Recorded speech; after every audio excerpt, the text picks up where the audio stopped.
There have been a bunch of reports recently of teams spawn camping in Rainmaker by carrying the Rainmaker to the enemy podium and refusing to dunk it, instead spawn camping the enemy team and bagging them for the duration of the game.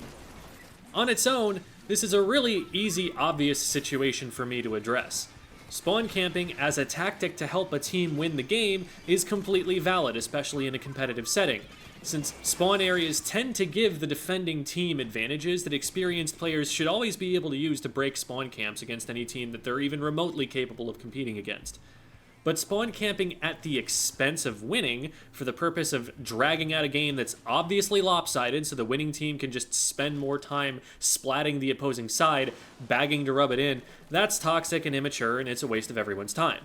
This is such an easy, obvious statement to make that I wouldn't even consider it worth making a video about normally. Like, what is it that I can say that hasn't already been said? It's the coldest take. It's the easiest layup of an opinion.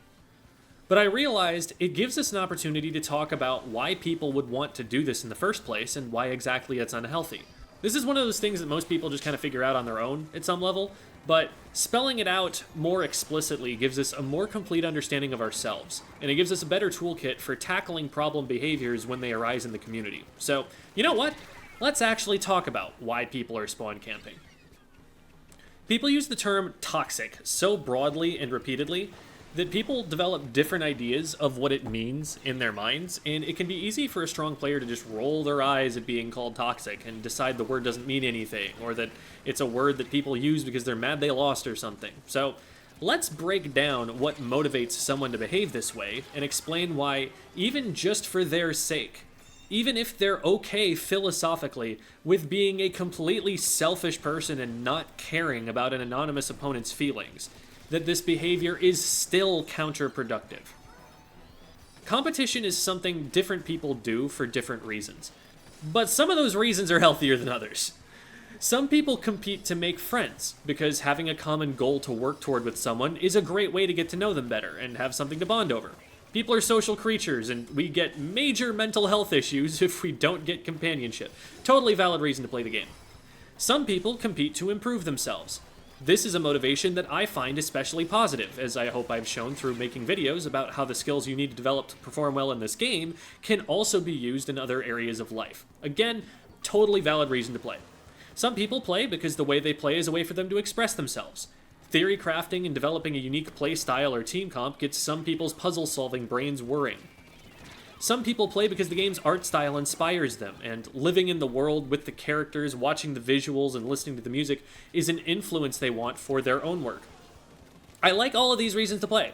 Instead of just giving money to a massive corporation to consume alternating current from a wall outlet and stare at a screen in the pursuit of dopamine, these reasons to play meet a human need. Develop a person in a way that's worth some of their time, the most valuable resource we have to spend.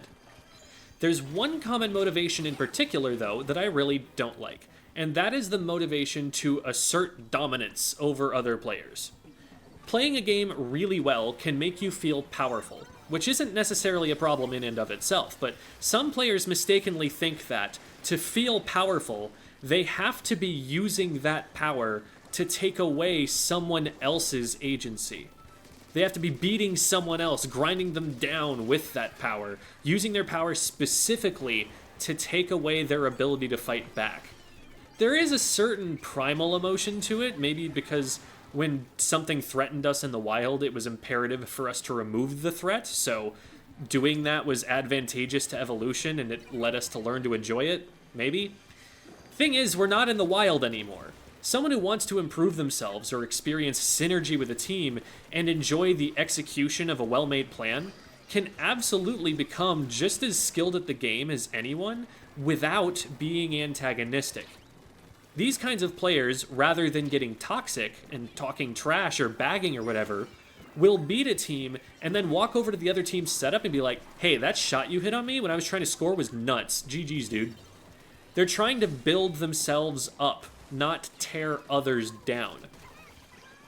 Gamer boys have historically been an antisocial bunch, so I think our imagination for how a competitive interaction can play out more positively has been spotty. we haven't seen how much nicer things can be in a non-toxic community. In a toxic community, people normalize toxic trash talk and in-game behavior, even celebrate it. And here's how that ends up working. If you win, you get to rub it in your opponent's face. You get to indulge in putting them down, experience that short-lived primal emotion of triumph in battle, whatever we want to call it. And then if you lose, the opponent gets to do it to you, and it feels awful.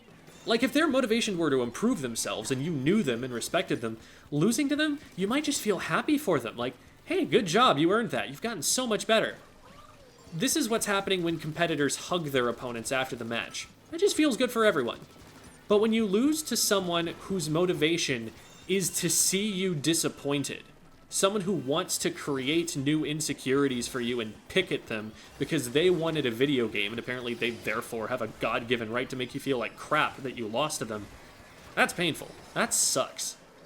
Only one team ever ends up winning the tournament, so they feel great, but everyone else feels like they got kicked while they were down. While it can be motivating to want to get back on the grind so you can beat the players who humiliated you and avenge yourself, there will always be some teams who are going to be made to feel like crap at the end of every contest, and chances are your team isn't the one that wins everything. This is an environment where people rage when they lose, because they don't want to feel like their opponents just get a free opportunity to talk down to them. This is when people burn themselves out playing the game while they're on tilt and not really having fun, because they're just too stressed out over the prospect of losing to focus on the game. I've seen a lot of players who don't control these emotions practice long hours and still fail to improve because their negative feelings physically, biologically, make it much harder to learn. Being in that stressed out state makes you a lot less fun to be around in general. It makes it so people don't want to play on your team because you have a bad impact on morale. It makes it so other teams don't want to scrim you because they're getting disrespected during practice. It makes it so other people around you in real life enjoy their time with you less because you're on edge all the time, always angry about something. And what does this do to develop you as a person? It only really makes any sense if you really warp your philosophy.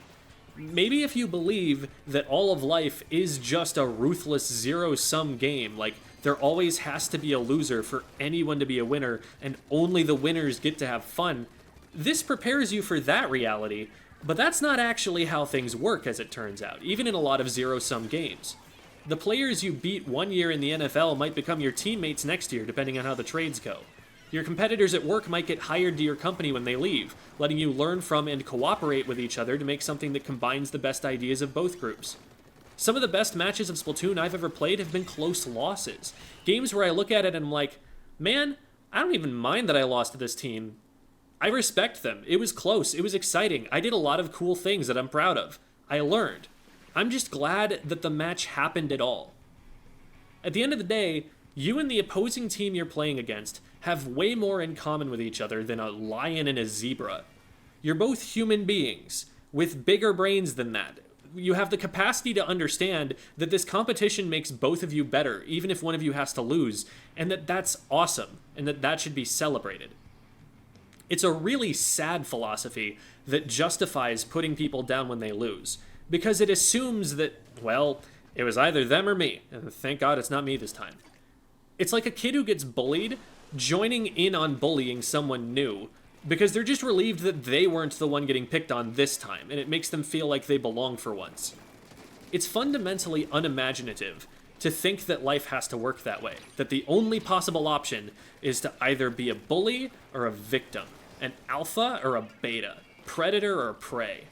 If we don't want our lives to be a zero-sum game, they don't have to be, because we can change them. We have big brains. We've looked at the natural order of things in so many different ways and stuck our tongues out at it and did something that no alpha male wolf has ever managed to do. We can't fly, but we made spaceships. We get sick, but we made soap and vaccines. I can type something on a keyboard and press enter, and someone else will be able to read it on the opposite side of the world in less than a second. By the way, that whole idea of the alpha male wolf isn't even real. The scientist who coined the term retracted their own paper on it, and here's a direct quote from them. Quote, "It turned out all that stuff was mostly wrong. The wolves generally in those dominant positions are not there because they fought for it. It's not some battle to get to the top position. They're just the oldest, or the parents. Or in the case of same-sex siblings, it's a matter of personality, unquote. Animals don't actually live that way. Some of the most powerful survival strategies are team strategies.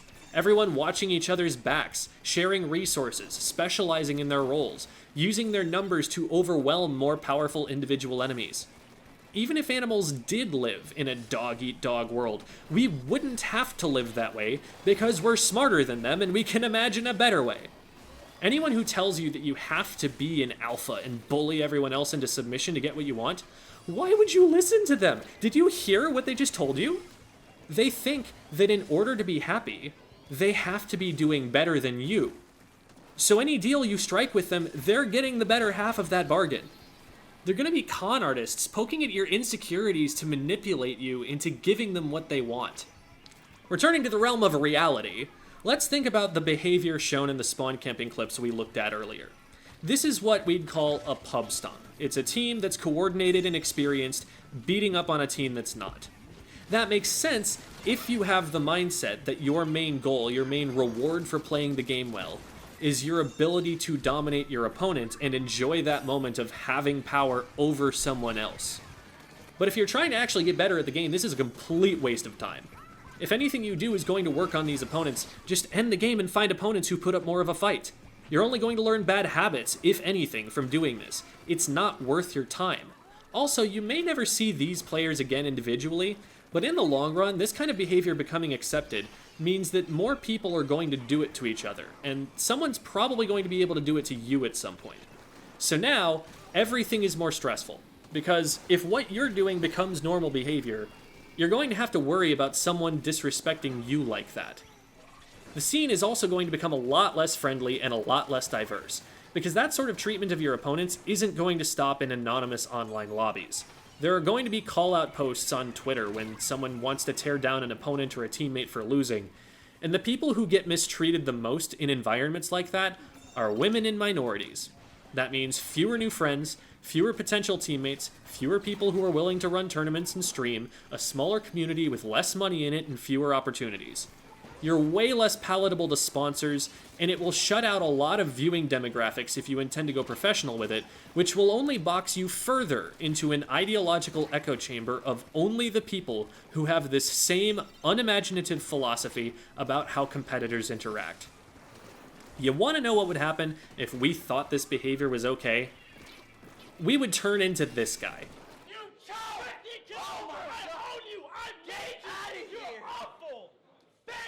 It doesn't make us cooler. It doesn't make us tougher. It does not make us better.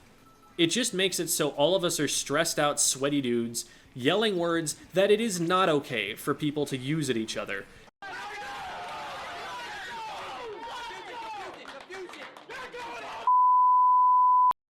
This isn't what we are, and I don't think it's what we ever will be.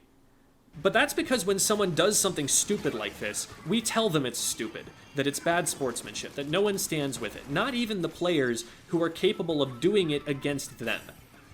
We've seen what this kind of behavior leads us to in the examples of other competitive communities, and we know from experience that we get better outcomes as a scene from doing something else instead.